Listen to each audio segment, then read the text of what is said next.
Good afternoon, Louisiana, and welcome to Bayou Bets for Monday, December the 12th. Zach Ewing here with Spencer the Guru and Zoe Collins-Rath. Jim Derry is on vacation. This is a good weekend for me, guys. We talk about how we do sports betting every weekend. We talk about our wins and our losses, and I have to say I had the biggest win I will probably ever have this weekend. I won an NFL Survivor pool that is run through a website called The Season, SZN, and the grand prize is $100,000. So I am having a very good week. Still don't have all the details, not rife with cash or anything. I think I get paid after the Super Bowl, but it made Christmas a little brighter in the Ewing household. So good weekend for me. That's awesome. Hey, let's get it. Oh man, $100,000. Yeah, look, awesome. You get into those things that cost $20 again. You don't expect to win them with 13,000 people in it, but it worked out for me. It was one of those things. We can talk more about it. Where I at this point in this pool, you need to win. You have to pick two teams per week, and those two teams that I picked were the Bills and the Bengals, and so they both played at noon, and we also had the Titans playing at noon against the Jaguars. Well, the Titans needed, I think 20 of the remaining 25 people had picked the Titans, and so once they lost and my two teams won, like all of a sudden it was like, wow, this got real. And I just needed both of the two remaining people with me had the Seahawks. Just needed the Seahawks to lose in the afternoon. It was going crazy. My family was going crazy. So it was seriously a lot of fun, and just fantastic. Yeah, I bet. Yeah, I couldn't believe the Panthers pulled it off. I was thinking, like, man, that's going to be the one. That's going to be the one to trip you up. But they got it done, man. That Seahawks run defense, not too good. Panthers had the right game plan there and got it done. So, yeah, I was glad to see that as far as that. I tell you what, NFC South odds, I know we'll get to that later, but might have a sleeper team there. Okay. It's not over yet, and I think I know who you're talking about, and I'm not even sure I would consider them a sleeper at this point. But for those of you who just joined, I know one of the Facebook pages we just got up, but I won $100,000 in the Survivor pool this weekend, so I'm having a good weekend. I do want to remind everybody, Bayou Bets is brought to you by Caesars Sportsbook. Go to NOLA.com/Caesars today. Get your first bet free or risk-free up to $1,250. You can also go to LSUposter.com and get a set of 3 LSU championship posters from Front Pages Past. Kyle says his sleeper team in the NFC South is the Falcons. That's not who I was thinking of. No, that's not who I'm thinking of. He's just saying that because he bet on them. Yeah.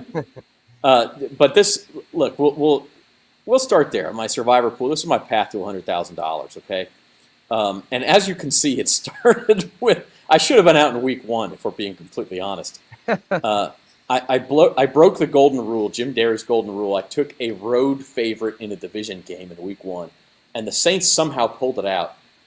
I was driving back from Lafayette that day. I had my son's soccer tournament, listened to the game on the radio, and the Saints pull it out, and I'm just laughing to myself thinking, wouldn't it be crazy if I went deep into this thing now that I survived this? Never thinking I was actually going to win, mind you. And if you go forward, like week 3, okay, the Bears won a field goal as time expired against the Texans. They were never in huge danger of losing that game, but it was tie. And ties, by the way, knocked you out. So week 4, Packers and Patriots, Packers hit a last-second field goal in overtime. If they miss that, that's a tie and I lose. Week 5, I don't know if y'all remember that game. The Bucs were up 21-0. Falcons almost came back. That was the Tom Brady roughing the passer game. So I kind of survived on that. Rams were trailing in the second half, week 6. Raiders were trailing in the second half, week 7. Weeks 8 and 9, pretty easy.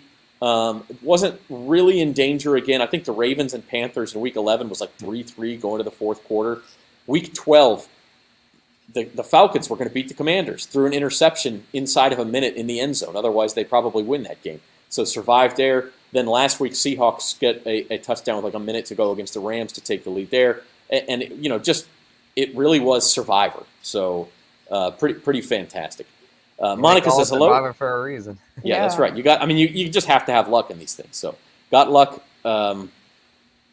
made some good picks and saved the Bills for this week, which was huge because nobody else had them. So that's that. Yep, and the Bengals. I mean, those teams had been. I had the Bengals out, and I was in one with Jim. I picked the Bengals like pretty early in it because they had, I think, the Jets in like week 3. But yeah, the fact that you had the Bills and the Bengals, I think that goes to show a lot of the key to this is like saving the good teams to the end if you can. I know it's tough a lot of weeks, but if you can find a matchup of like a team that's not that the public's not really on that you feel good about, like that's the way to go deep in these things. Yeah, and it's like balancing risk, right? Like, I mean, if you look at this, in some ways I got very lucky because some of the teams I used early, Saints, Broncos, Packers, Bucks, Rams, these teams were expected to be very good this year. And so I was using, to varying degrees, but they all had win totals above 8, let's say. And so in some ways you're using teams you think are good, but I just got lucky that I happened to pick them on. Obviously, I targeted some bad teams. I targeted the Texans an awful lot, the Falcons, the Panthers. And so I was able to get rid of some of those teams. Then they ended up not being all that good, and I still had the Cowboys for Week 8. I still had the Chiefs for Week 10. And if you notice, I never even used the Eagles. I had them saved up for next week against Chicago. So the best record in the NFL, never even used them. I was going to pick them next week against Chicago. It didn't get that far. Pretty wild. Man, Zach, I thought you were going to have the big pint ready to go, ready to celebrate. Well, I did my drinking last night. I got to be honest. I got you. Makes sense. Yeah, I had to celebrate in the moment. Yeah. No, but Kyle's right. I think there's more than 3 good teams. Eagles, Chiefs, Bills, for sure. And then you can add 49ers on and 49ers, Bengals, Cowboys. Good. Yeah, Bengals. Ravens when they're healthy. The Bengals. There's some teams out there who you can generally trust to beat bad teams. But out of those top 3, Bills and Eagles and Chiefs, I was able to save 2 of them until Week 14. So very key there. Week 14 does end tonight. Patriots at Cardinals. Mm-hmm. Spencer, you made this one of your best bets. The Patriots getting some steam here. They went from 1-point favorites earlier in the week, now 2.5-point road favorites. Yeah, I'm going with them here. It's they're on the road, but it's not a divisional game, so I think they'll be able to take care of business here. Bill Belichick usually schemes well against opponents out of conference, and I don't see Kyler Murray being able to do what he like his usual. I mean, normally Kyler Murray can put up points, but I don't see him doing a whole lot here. I think the Patriots get it done. Their defense is far superior to Arizona's, and Mac Jones isn't great, but he's serviceable. He should be able to do enough to get them to where they'll cover this. Zoe, your take on tonight? Pats and Cardinals, you got to take? I'm with Spencer. I think the Pats are going to cover. I trust Bill Belichick as a coach, and I think his experience speaks for himself. And I remember watching the Cardinals play the Saints, and the only reason why the Cardinals look any good was because the Saints were so bad. But I think Kyler Murray is a little bit inconsistent, and I think Mac Jones may have a decent game, actually, against the Cardinals. Yeah, could be. I also like the Patriots in this one, which is a little scary because when all of us like something, look at Jerry's. Good afternoon to you, my man. He says, Jerry. We said in the title of this video, the Saints are still alive. This is a Lloyd Christmas situation, Jerry. So I'm glad you brought this up because they are 4-9. But you're telling me there's a chance. The Saints play the Falcons on Sunday. They're 4-point favorites. Look, the Saints are not a good team. They're not a good team. But none of these are good teams. None of these are good teams. Bad teams. Now, if the Saints had managed to, and I don't want to bring up bad memories, but a week ago, if they had managed to finish off the Bucks, this would be 4 teams all at 5-8, and the Saints would own the tiebreaker over a couple of them. The Saints' problem now, and why they're 40-1, is even if they're able to force ties with these teams, which is possible because they still play the Panthers and Falcons, Bucks play the Bengals this week. They're going to be underdogs. The problem is the Saints are going to lose almost any tiebreaker. So they not only have to tie these teams, they have to pass them. And that's going to basically require a team that's 4-9 to win 4 in a row. So this is definitely a Lloyd Christmas situation. We're talking about 1 in a million. But look, I'm living proof that sometimes long shots hit. So yeah, but I don't think it'll work. It's not. The Saints are going to be 4-10, and a certain someone said that the record was going to be 6 and something or 7-10, and that's clearly not going to happen. The Saints are just bad, bad, bad. You're talking about Jim Derry? Oh, is that who that was? that I actually Oh. think he said 6-11, and I actually think that's still what the Saints will finish. I think they beat the Falcons, and they'll pick off either the Browns or the Panthers down the stretch. Jerry, just look, they're talking you gotta about be it. real, yeah. They are a long shot. Falcons do have a rookie starting. It is Desmond Ridder starting for Marcus Mariota on Sunday. So you don't really know what you're going to get here. The Saints defense has honestly been playing pretty well. I do think they win this game. We'll talk more about it on Thursday. But, look. Long shot chance. Got a chance. And I don't – it's not a good chance. No, if anything, I know there's the value kind of got taken out of it after their big win Sunday, but I still think if I had to pick something on that board, I'd go with Carolina because they've been trending up lately, and I feel like they're actually playing hard under the interim head coach Steve Wilkes. They're running the ball well, they're playing defense. To me, they're playing the best out of any of these teams. Tampa Bay they're going to probably backdoor their way into winning it, but it would not shock me if Carolina steals it from them because right now, to me, Carolina is the best team in this division. I know that sounds insane being that they traded Christian McCaffrey, but Deontay Foreman, Chuba Hubbard, they're still able to run the football, and Sam Darnold's been better than Baker Mayfield to where this team, they might very well steal it. Yeah, and I think probably Saints fans, if you had to stomach another team winning the division, you'd pick Carolina, right? You wouldn't pick definitely over Atlanta, certainly, and I don't think Atlanta. you pick Tom Brady and the Bucs.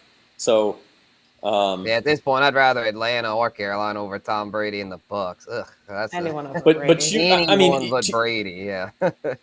To your point, Spencer, the Panthers' remaining schedule, they're at home Sunday against Pittsburgh, and they're favored by 2.5. Christmas Eve, they're home against Detroit. Now, Detroit's playing very well. Carolina probably won't be favored in that game, but they're not going to be big dogs. They'll be maybe 2.5-point underdogs. Then they're at Tampa Bay on New Year's Day. That's really the key one, and that could be for the division. And the way Tampa Bay is playing, I don't know that I'd feel real comfortable betting on them. And then they finish the season in New Orleans against the Saints. So Carolina certainly could go into that Week 17 game New Year's Day and have a chance. I bet you could stomach Atlanta because I'll tell you what, Kyle, since you put some coin on Atlanta, I'll go put some coin on Carolina, and hopefully one of us will win so Tom Brady doesn't get in. In happier New Orleans news as we roll along on Bayou Bets, the Pelicans are playing very well. We'll get to that in a second. First off, other Week 14 results. Looking at this list makes me so happy all over again because every result I needed just starting with the man. Yeah, I actually thought Jacksonville might win that game. I actually picked Jacksonville to win that game, but it was the Rams over the Raiders that stunned me.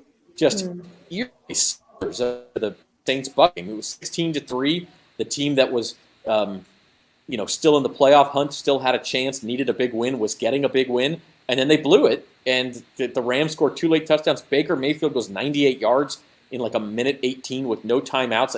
How the hell did that happen? I have no idea. That was so insane because he literally was only there for 2 days.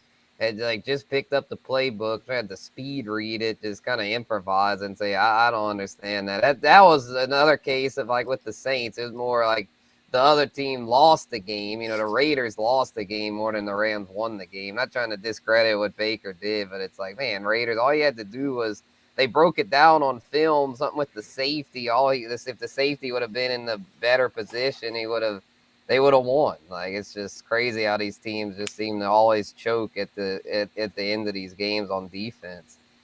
Yeah, pretty bad. I don't know what they were doing defensively. Could have gone for it on 4th and 1 on the possession before. I know Jim is probably cursing me for saying that, but if you go for it there and you don't get it, and let's say the worst case scenario is you don't get it and the Rams go down and score the touchdown to go up 17-16, well, guess what? You still have it in that scenario. There's probably still a minute left for you to then go down and get a game-winning field goal potentially. So, Zoe, the NFL's just crazy. That's why people love it. Nothing is guaranteed, if anything.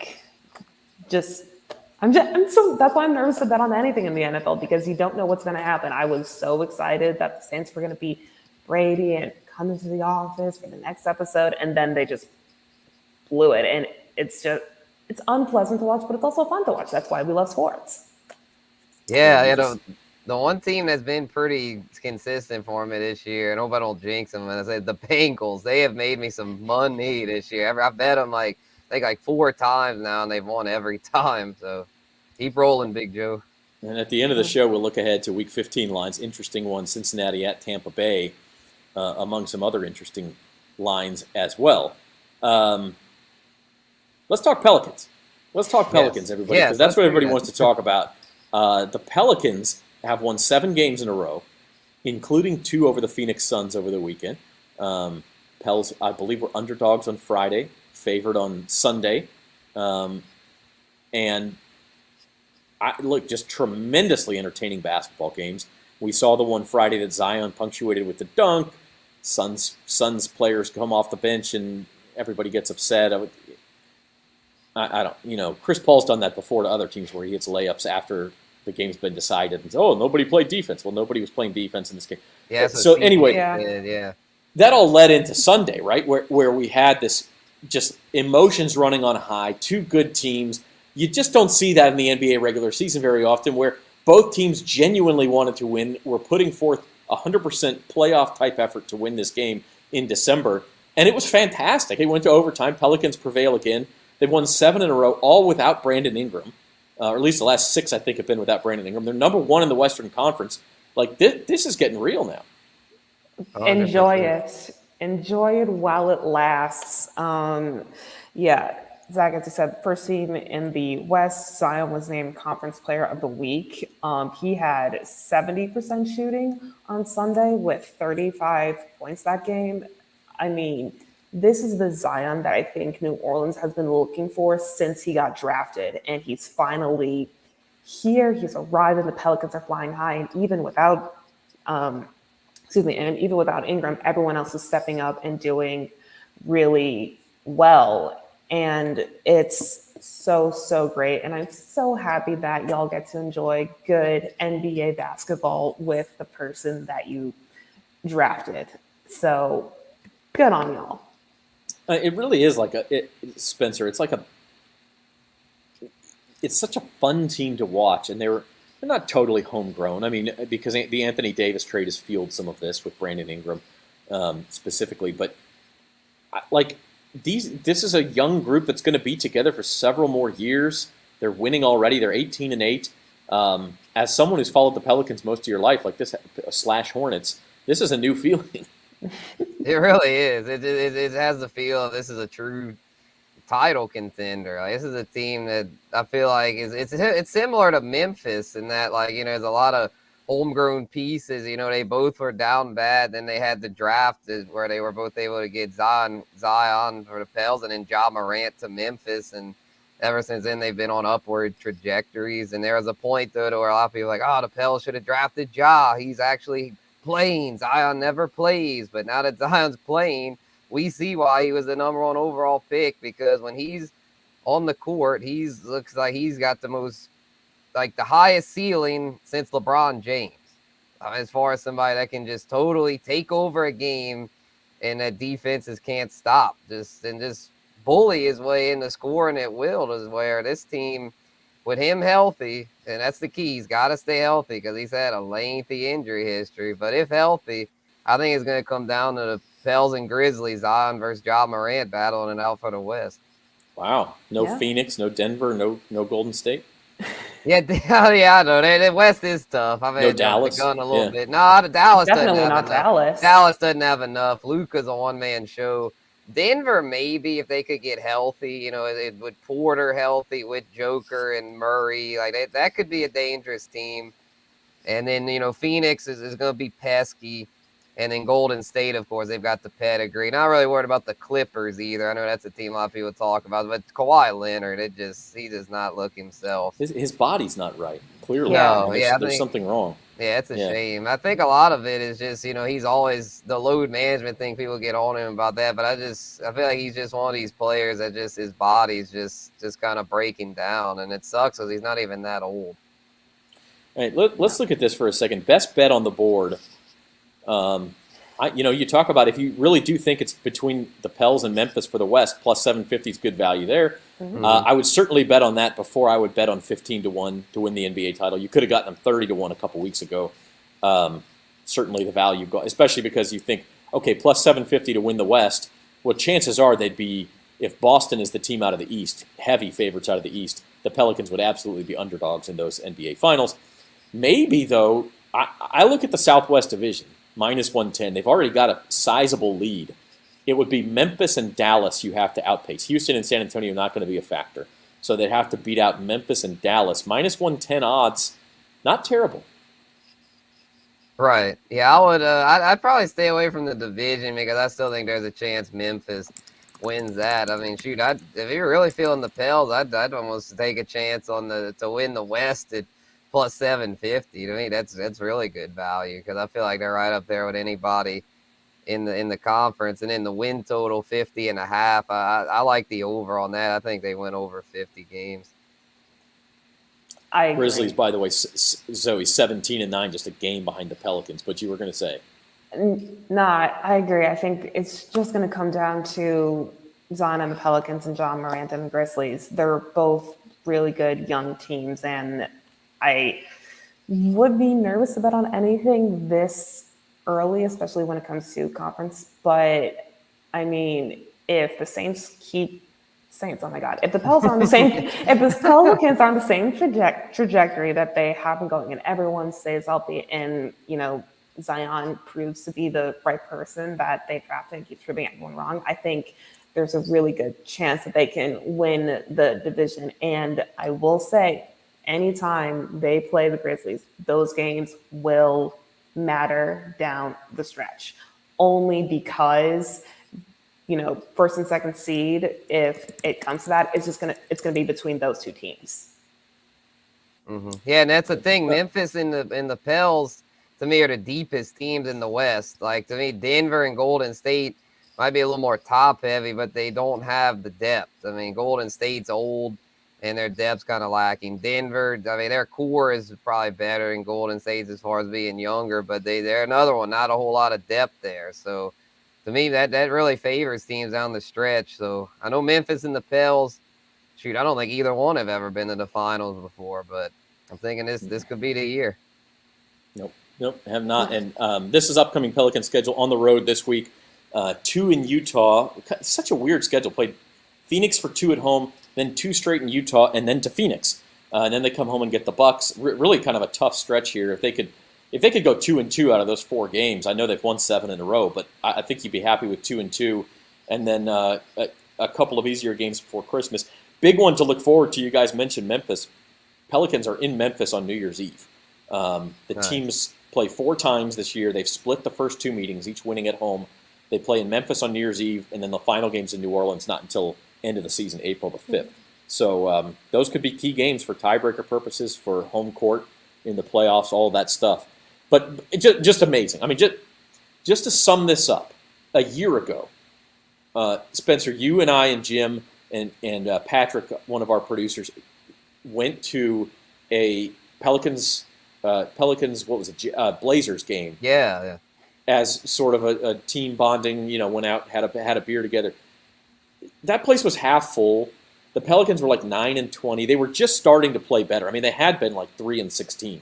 So they were starting to play better, but it was just sort of like, where is this franchise going? And here we are just a year later talking about them NBA Finals matchups with Celtics and things like that, and home court advantage throughout the Western Conference. But it's amazing. It's so insane. Yeah. And another key part that we didn't really touch on is the CJ McCollum trade. How much of a game changer that was, bringing not just his great play, but also his veteran leadership to really complement all the young pieces.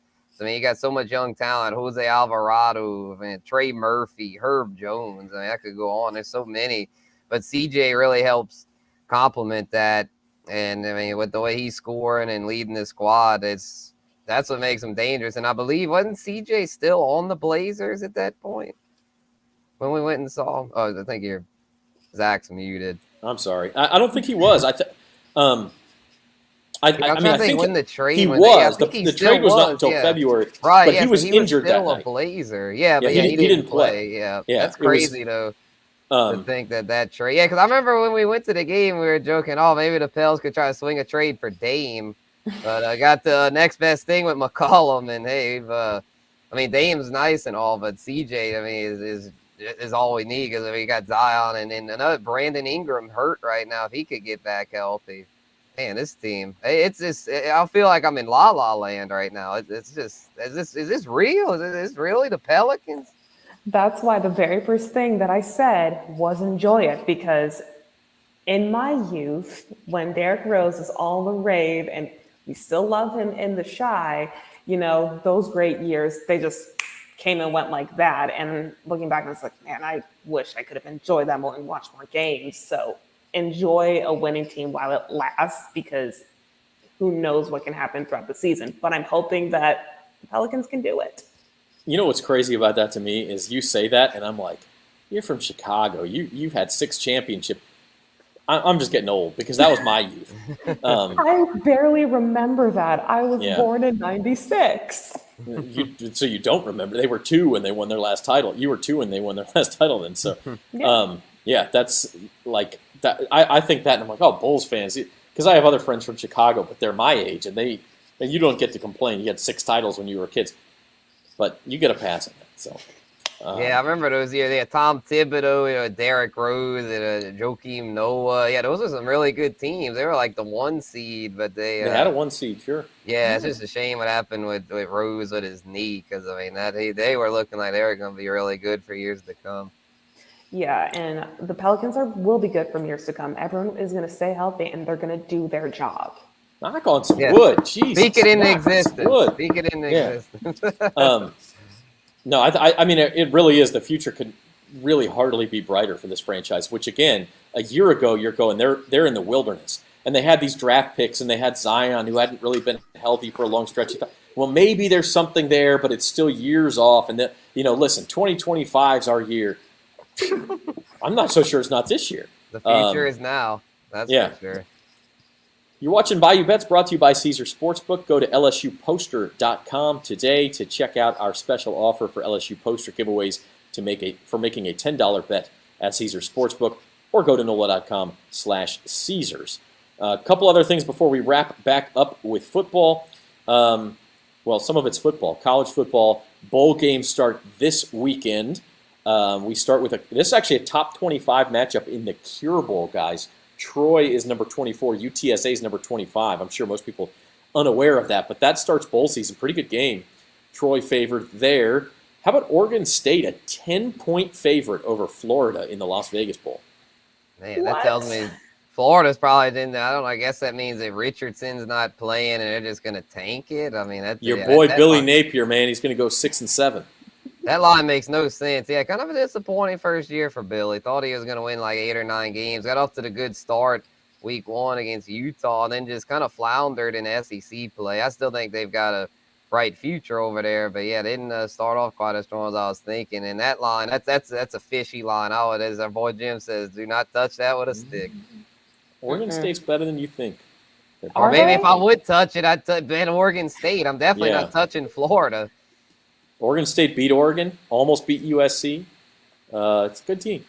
Yeah, 10's a lot of points, though. It is. Yeah, I don't know that I would lay that many points either. But I'll tell you the game to watch out of all this list. The Cure Bowl Friday, the rest of them are Saturday. And I'm not just saying this because it's my hometown and I've been to the game before. The New Mexico Bowl, SMU and BYU are going to put up some points. And that, like, if you're just into one of these games that goes back and forth and back, the total in that game is 64, and I'll take the over. Those are a couple of explosive offenses and not so great defenses. Yeah. I've seen them BYU. Yeah, I've seen BYU here and there. Yeah, they're not very good this year, but yeah, they can score in bunches. So yeah, that one's probably gonna, like you said, Zach, go way over. Still a couple of weeks away from the big bowl games, the college football playoff semifinals on New Year's Eve. We've got Michigan favored by 7.5 over TCU, and Georgia by 6.5 over Ohio State. LSU up to a 10.5-point favorite. We mentioned this on Thursday, and the money line keeps going up too. Now minus 420 on the money line. This does feel like a game like LSU really wants to win. I mean, I know in bowl games these days you got to think about the motivation factor. Well, I think LSU's motivated to finish this season on a good note. I agree, but I also am curious to know who the quarterback is going to be, whether it be Jaden Daniels or Garrett Nussmeier. Both of them are great options. And for crying out loud, LSU's offense needs to put up big points. They didn't have that great of a game in the SEC championship game against Georgia. And I'm optimistic that they'll do something good against a team that growing up I always called Perdon't, because they don't do well. Because they don't. And yeah, I think Perdon't ain't going to win this game. That didn't work. Per ain't going to win this game. Same time, USC Tulane. I'm not so sure that if LSU, if that line if the LSU line is forecasting a Tigers blowout, I think a lot of people may switch over at halftime to watch the Cotton Bowl, see how Tulane can do against the Trojans. Spence. Yeah, I think so. And this is another line that. Oh, you've talked about it already. Seems kind of weird, and it's not really that weird to me though, because if Caleb Williams, assuming he doesn't go, I think Tulane's got a real shot at this thing. I know Jim doesn't agree, but I don't see where Tulane's going to be able to. I mean, USC is going to be able to slow down Tulane's running game, and if Tulane can control the clock and just kind of just bully their way to the win, then I think it's realistic because I don't know who USC's backup is, but I don't think he's anywhere close to Caleb Williams and. They might have other players sit out for all we know, so I'd go with the wave here. Caleb Williams, by the way, said at the Heisman ceremony, Caleb Williams on the Heisman on Saturday night, that he will play in the bowl game. Now, Lincoln Riley, the USC coach, says he's questionable, that the hamstring injury that he suffered in the Pac-12 title game is fairly severe, and so medically he may be questionable. He may not be in great game shape or whatever, but Caleb Williams, from what he says, I mean, this is not a case of a guy, I'm going to go get ready for the draft. Caleb Williams still has another year to go before he's drafted. So he says he's going to play. I think he's going to give it a go, which now maybe this line is sharp bettors looking at it and saying that's a grade 3 hamstring tear. He's not going to be ready, and no matter what he says, I don't know. But very that's what interesting. It's telling me. That's what it's telling me. If you think he's a quick healer and he's going to play, like I could see some value in USC minus 1.5 here, but it is one of those situations where maybe the line is giving us a more accurate injury report than the actual school is. That's what I'm thinking. Yeah. Moving on, talk a little World Cup. The semifinals are tomorrow and Wednesday. The final is next Sunday. Couple of upsets, guys, in the quarterfinals. Croatia takes out Brazil. Morocco takes out Portugal. It was a sad day, and I was as happy as the household was yesterday. On Saturday was a sad day. My wife, a big England fan, they lost to France. France is now the favorite at plus 110. Who you guys got in the final?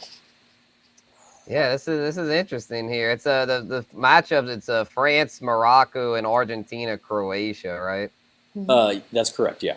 Okay. Yeah, I was saying I like the Argentina Croatia side. I think the winner of that takes it. I mean, England. I watched a lot of that game. England was like just as good as France. I felt like to where France. I don't know. I mean, they won it 4 years ago. They've got a lot of talent, obviously, with Mbappe and them, but I feel like Argentina or Croatia, the winner of that side, is going to end up getting it done. I'm not quite on the Morocco train. I know some people are. But I think if I had to play this, my chalk play would be Argentina, Messi's last ride, and then my dog would be Croatia. They just seem to find ways to win. It's crazy. I like Croatia a lot. They're really difficult to beat. Plus 700 is great value. I think they might beat Argentina. I think we could actually see a rematch for the first time in World Cup history of the 2018 final between France and Croatia. I will say this for Morocco. They played 5 matches, and they played good teams. They played Croatia in their group stage, and they've also played Spain and Portugal, obviously, in the knockouts. They've only given up 1 goal, and it was an own goal against Canada. So no one else has actually scored on them. They scored 1 on themselves, and that's it. Scoring 1 on yourself is never good, Zoe. That's like soccer 101 by Leonard 5. No own goals whatsoever. As someone that doesn't care for football and haven't watched the World Cup because of corruption of all the nasty things that's been going on with FIFA, I do appreciate and like Morocco's keeper. Because their game against, I believe it was Portugal, went to penalty kicks, and Spain. It was Spain. Thank you. Yeah. My bad. It went to penalty kicks, and he did an exceptional job. That's so hard to do when everything is just riding on you. And I wouldn't be surprised if Morocco showed up and maybe upset a couple teams to go to the final. But at the end of the day, I'm probably gonna pick the French. It's listen. Morocco's a tough team to beat. First African team ever to make the semifinals. Yeah, and I will say the TV executives around the world would not be real thrilled about a Croatia-Morocco final. People would watch anyway, but they'd watch France-Argentina, Mbappe against Messi a lot more. All right, let's wrap up the weekend anyway, and talk big bucks results. Jim Derry, he needed a vacation day. Stinky. He needed a vacation day. Yikes. He's got the Patriots tonight, and he can maybe salvage something from the weekend. But he's gunning on me for last place here. I'm gonna have to. I am working pretty hard to hold on to last place. Man, yeah, I'm just trying to stay above $1,000, and that's been a good philosophy. I'm the only one there, but I didn't have a great week this week, man. No, it was pretty ugly. Listen, you can add $100,000 to my total, okay? We'll talk that. Kyle, you are correct. Big bucks, not actual. This is our geography lesson. Senegal is in Africa. However, Senegal has never made the semifinals of the World Cup. So Morocco, the first African team to make the semifinals. We'll wrap things up by looking ahead. First of all, tonight's game official pick. Zoe Collins-Rath, give me a pick on Patriots-Cardinals. Final score tonight. Patriots 20-17. I think the Cardinals may do something, given that they are playing at home, but I trust in Bill Belichick. I trust. All right, Spencer. Yeah, I feel that. I think the Patriots will get. I think they'll get a lot. I was gonna maybe play the total, but I think it's gonna be right around that number. I'm gonna say Patriots 27, Cardinals 20. Okay, and I you know what? Just to be different, because I know Jim likes the Patriots too. I kind of like the Patriots, but just because the NFL's had a crazy week, let's say the Cardinals get it done tonight. Kyler Murray pops a couple of touchdown runs. Cardinals 21-17. So we'll see what happens. Looking ahead, week 15. The good news is we get Saturday games the rest of the way, guys. We get a game Thursday, so four days of NFL football for the next 4 weeks through the end of the regular season, and then also the first playoff weekend. You get Saturday, Sunday, and Monday. So we've got Saturday NFL. Dolphins, Bills, the big one on Saturday. The Bills are 7.5-point favorites. A couple of interesting lines, though, Spencer. Cowboys only 4.5-point favorites in Jacksonville, and the Bengals favored by more than a field goal. Tom Brady, how the mighty have fallen, continues to just lay points to just about everybody. Yeah, and they don't cover. I mean, the Bucs are like the worst team in the NFL against the spread. They have been bad. So I don't think I'll make this one of my best bets, but I might bet the Bengals again. Like I said, they've been making me money, and to me, they're just a way better team. It could be a slight trap game, though, because you figure Tom Brady's going to snap out of it at some point, right? But the way he's been playing, I definitely wouldn't touch the Bucs. If I had to play this, I'd just ride the hot hand. Bengals are hot, Bucs are not. You think Jim will bet on the Titans again? I hope not. And the casinos loves him keeps just giving money to him with the Titans. Hey, the Titans stink, man. The Titans stink. No. We might still bad win as the NFC South is. The AFC South not much better. It's not much better. The Titans will probably get to 8-9, maybe 9-8, and salvage a winning team out of that division, Zoe. But that division's stinky too. Yeah, I was looking at these lines today too, and I'm thinking, how are these lined up? How are these things possible? I honestly don't think I would bet any of them, because they're just too. Well, that's not allowed. How about this? What? I'll bet them all. No, here's what I'll do. I'll bet on the Bears, then I'll make some money, because I won't bet on the Bears. I'm sorry. Yeah, That's the Bears, I think, are 9-point home dogs, and it's not a bad move to bet on a 9-point home dog, but the Eagles could wreck that team. I know. I actually have played a teaser already. I'll tell you. I got when it was still 8.5. I got the Eagles minus 2.5, and I took the Vikings, who you don't see. They play a Saturday game, and I teased them up to plus 2.5. So I just need the Vikings to win against the Colts and the Eagles to beat the Bears by at least a field goal. So I'm already on that teaser. Yeah. As far as the Titans go, I just don't. The Titans and Jaguars are the two teams. I'm not betting those teams because you never know what you're going to get. Yeah. I know Jacksonville. They're so. Oh no, he doesn't. He's not as good as I thought he would be, but he just really doesn't suck. He's shown that he's the best quarterback in that division. Not that that's saying a whole lot, but he's way better than Ryan Tannehill, Davis Mills, or Matt Ryan. And I think there's still a chance that they can rally and win that thing. And then Jim Dario owed me a po' boy.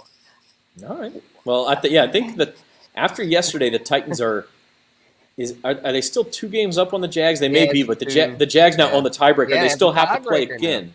In Jacksonville. So if the Jags could win that game, they would catch up a game and own the tiebreaker, meaning they only need to make up one more game in the next 3 weeks. So interesting situation there. We'll talk more about NFL playoff odds and much more on Thursday when Bayou Bets returns at 4 o'clock. In the meantime, Spencer, you and I back at 2 o'clock tomorrow for the Fantasy Roundup. It's fantasy playoff time. You're about to run me down for the last playoff spot in the listener league. That's getting intense. We're tied, man. We're tied. We're tied for the last playoff spot. So let's go. This guy and me going to have some beef tomorrow on the Fantasy Roundup. Join us at 2 o'clock, same channels. Zoe, appreciate you coming to drop some basketball knowledge. How about a final thought from the college basketball world? Oh, I have so many, but I will say UConn needs to get healthy. Poor Gino Auriemma only had 2 reserves. Everyone else was injured, and I wouldn't touch anything until everyone on that Huskies team is healthy. But if you want to watch other good women's sports, watch women's volleyball, women's college volleyball. Final four this weekend in women's volleyball. And by the way, the UConn women, as great as they always are, the UConn men are worth a look in the futures market, by the way, because they're undervalued. That might be the best team in the country. They are just wrecking people. Watch them against Florida on Saturday. They are wrecking people. So yeah, it's looking good. Spencer, final thought from you? Let's see. I guess a little thought about the MLB hot stove. It's heating up. A lot of free agents, moving parts, shifting around. A trade that stunned me though today was that Sean Murphy trade. Because the Braves, they had a young catcher there in William Contreras, and they not only gave him up, but they gave up like a bunch of other pieces. Like, I don't think any of those were like their top prospects, but it just seemed like a lot for Sean Murphy, a guy who, he's got potential, but he hadn't really proven to be an elite catcher yet. You're kind of banking on potential there. And then the Brewers, I think it was a 3-team trade. The Brewers, I think, were kind of the real winners there because they were able to get Contreras and I think another piece or 2 out of that. And Contreras is under team control longer than Murphy. So, a little puzzled by why the Braves did that. Interesting. MLB Hot Stove's been great. We still have Carlos Correa yet to sign. I mean, there's still some pieces out there. Dominoes to fall. Dansby Swanson hasn't signed. Kyle, public service announcement. Yes, we are absolutely Monday and Thursday, 4 o'clock, all year round. Might take a week or 2 off during the summer. Yeah. We're going to take the day after Christmas off because, y'all spend time with your families. You don't need to listen to us degenerates. But mostly every Monday and Thursday, at 4 o'clock, basically year round, 50 weeks out of the year. So stay tuned. Keep joining us. We appreciate y'all being here. Subscribe to the Bayou Bets YouTube channel. Hit the thumbs up for us. Tell your friends about us. And we will be back with you 4 o'clock on Thursday and 2 o'clock tomorrow for the Fantasy Roundup. For Zoe Collins-Rath and Spencer the Guru, I'm Zach Ewing. Have a good one, everybody.